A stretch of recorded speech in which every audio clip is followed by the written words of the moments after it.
Good morning, have a nice day. कल 10 नवंबर को दिल्ली में एक इंटरनेशनल कॉन्फ्रेंस थी। इंडिया इस कॉन्फ्रेंस को होस्ट कर रहा था और इस कॉन्फ्रेंस में भाग लेने वाले अफगानिस्तान के पड़ोसी देश थे और पाकिस्तान नहीं था, चाइना नहीं था। वो देश जिनका बॉर्डर अफगानिस्तान के साथ लगता है। तो इस कॉन्फ्रेंस का मुद्दा था कि अफगानिस्तान कहीं आतंकवाद का अड्डा न बन जाए, इस बात की चिंता करनी है। अफगानिस्तान अफीम या दूसरी हशीश वगैरह जितने भी नशीली दवाइयां हैं, उसका एपी सेंटर न बने, इसकी भी चिंता करनी है। अफगानिस्तान में औरतों की आजादी का क्या है? औरतों को खुले तौर पर अफगानिस्तान में आजादी कैसे दिलवाई जाए, इसकी भी चिंता करनी है। अफगानिस्तान में विकास कैसे हो, इसकी भी चिंता करनी है। वहां बेरोजगारी कैसे खत्म हो जाए, इसकी भी चिंता करनी है। तो ये 4-5 देश, रूस भी इसमें शामिल था, इकट्ठे होके 3 घंटे तक करते रहे डिस्कशन। और नेचुरली भारत होस्ट कर रहा था, इस करके हीरो तो भारत ही था। भारत की तरफ से अजीत डोभाल हेड कर रहे थे मीटिंग को। शायद इस मीटिंग के जो चित्र बाहर आए, जो मैंने देखे, और उसके बाद यह 5 देशों के सदस्य प्रधानमंत्री मोदी को मिलने गए, उस वक्त के जो चित्र आए वो भी मैंने देखे। आजकल तो इंटरनेट का जमाना है ना, फटाफट ही चीज वायरल हो जाती है, हर एक की जेब में पहुंच जाती है, फोन में।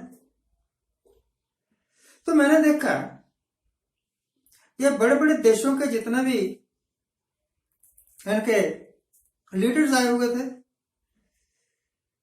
या उनके ऑफिसर्स आए हुए थे, जो भी कोई रहे होंगे, प्रधानमंत्री के साथ जब फोटोज खिंचवा रहे थे, किसी ने भी मास्क नहीं लगाया हुआ था। अरे आप कहां के लीडर बने फिरते हो? आप खुद तो मास्क लगाते नहीं और दूसरों को नसीहत। सॉरी, जो मीटिंग चल रही थी ना, उसमें एक आदमी ने मास्क लगाया हुआ था, शायद वो असिस्ट करने के वास्ते था, इधर की फाइल उधर पकड़ा दो, ये उसने लगाया हुआ था और किसी ने नहीं। प्रधानमंत्री के साथ फोटो खिंचवा रहे थे, तब भी कोई मास्क नहीं था, सिर्फ एक आदमी ने मास्क लगाया हुआ था। तो ये सारे पखंड आम पब्लिक के वास्ते ये भारत को पता नहीं क्या खांसी लगी हुई थी। इनको शक हो गया है कि अब हम इस काबिल हो गए हैं कि हम वर्ल्ड लीडर बन जाएं। वर्ल्ड लीडर तो बाद में बनना, पहले जो कुछ आप करने के लिए आए थे वो तो कर दो। आपने कहा था कश्मीर में अब कोई भी जाके आराम से रह सकेगा, कश्मीरी पंडितों को वहां बसाएंगे, धारा 370 हटने के बाद सब कुछ ठीक ठाक हो जाएगा, कश्मीर हिंदुस्तान का अभिन्न अंग बन जाएगा।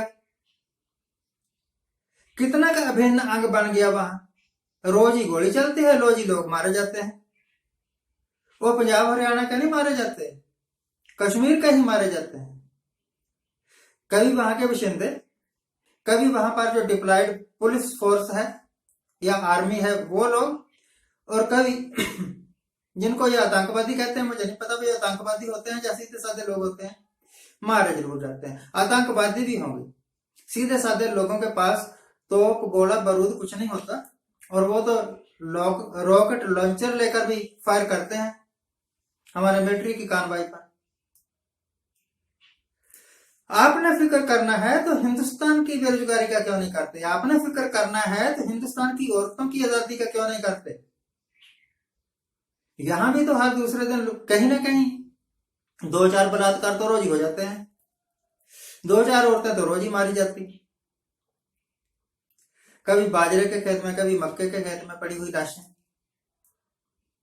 शाम को बाहर गई और घास लाने के लिए, और बाद में पता लगा कि उसका तो बलात्कार हो गया और उसका तो मर्डर कर दिया गया।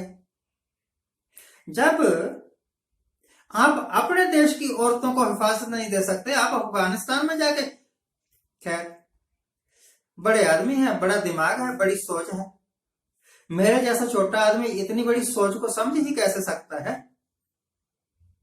पर यह तो मुझे समझना पड़ेगा ही ना कि आप अफगानिस्तान से आने वाली नशीली दवाओं को कैसे रोक लेंगे।